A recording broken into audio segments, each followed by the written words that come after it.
మేడారం సమ్మక్క సారలమ్మ జాతరలో మొత్తం 512 హుండీలు ఏర్పాటు చేశారు. మహాజాతర ముగియడంతో హుండీలన్నీ భక్తుల కానుకలతో నిండిపోయాయి. 215 సమ్మక్క, 215 సారలమ్మ, 26 గోవిందరాజు, 26 పగడిద్దరాజు హుండీలను ఏర్పాటు చేశారు. వీటితో పాటు 30 క్లాత్ హుండీలను ఏర్పాటు చేశారు. హుండీలను సీల్ వేసి హనుమకొండలోని టీటీడీ కళ్యాణ మండపంలో వీటిని భద్రపరిచి కౌంటింగ్ చేస్తారు. దీనిపై మరింత సమాచారం కృష్ణమోహన్ అందిస్తారు. జాతర ముగిసింది. తర్వాత జాతరలో భక్తులు అనేక రకాలుగా అమ్మవారికి మొక్కులు చెల్లించుకుంటారు. కొందరు బెల్లం నిలువెత్తు బెల్లాన్ని అమ్మవారికి సమర్పిస్తారు. తర్వాత కానుకల రూపంలో కూడా అమ్మవారికి తాము అనుకున్నటువంటి కోరికలు నెరవేరితే సమర్పించుకోవడం ఆనవాయితీ వస్తుంది. తర్వాత వాటన్నిటిని కౌంటింగ్ సంబంధించినటువంటి ప్రక్రియ హుండీలను ప్రత్యేకంగా జాతర కోసం ఏర్పాటు చేస్తారు. ఆ హుండీలన్నింటినీ కూడా ఈరోజు సీల్ చేసి ఇక్కడి నుంచి హన్మకొండకు తరలిస్తారు. అక్కడ టీటీడీ కళ్యాణ మండపంలో వీటన్నిటినీ అక్కడ భద్రపరుస్తారు. ఆ తర్వాత బుధవారం నుంచి వీటి సంబంధించిన కౌంటింగ్ కూడా జరుగుతుంది.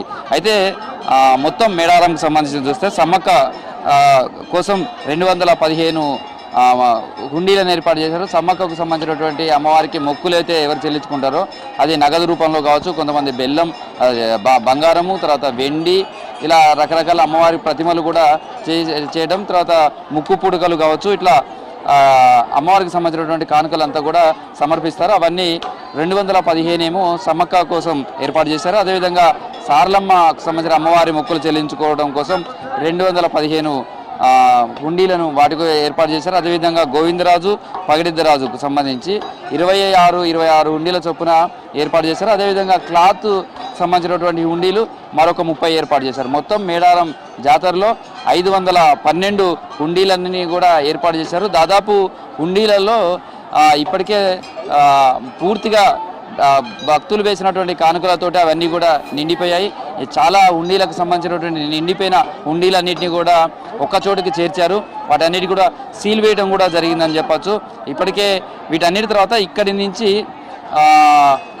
అమ్మవారికి కానుకల లెక్కింపుకు సంబంధించి హన్మకొండకు తీసుకెళ్తారు. ఇప్పుడు మనం ఈ హుండీకి సంబంధించి చూడొచ్చు.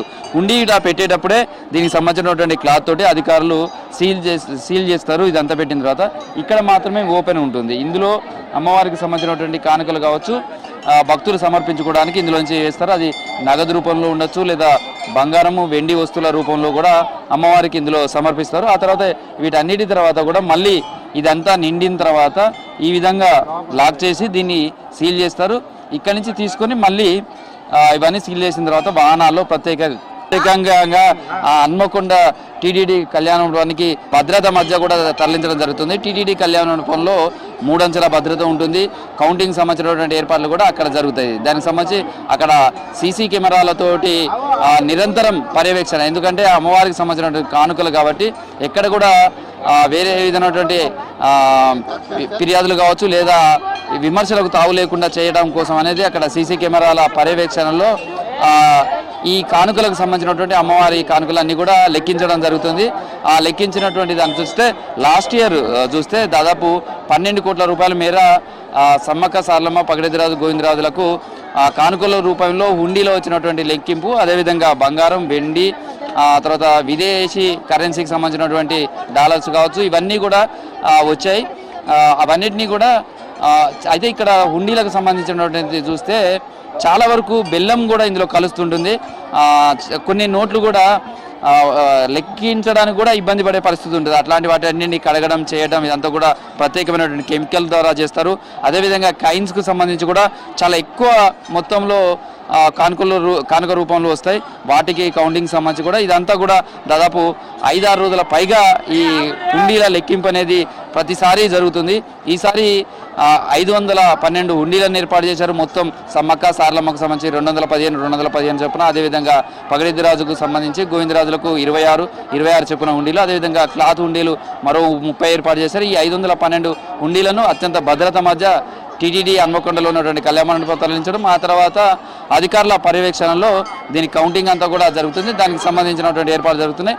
ఈసారి కూడా దాదాపు 10 రోజుల పైగా హుండీల లెక్కింపు జరిగే అవకాశం ఉన్నది అనేది అయితే అధికారులు అంచనా వేస్తున్నారు. దానికి తగ్గట్టుగా ఏర్పాటు చేస్తున్నారు. ఇది ప్రస్తుతం హుండీలకు సంబంధించినటువంటి లెక్కింపుకు సంబంధించినటువంటి జరుగుతున్న పనులు. వీడియో జర్నలిస్ట్ కాంతి కుమార్తో కృష్ణమోహన్, V6 న్యూస్, మేడారం నుంచి.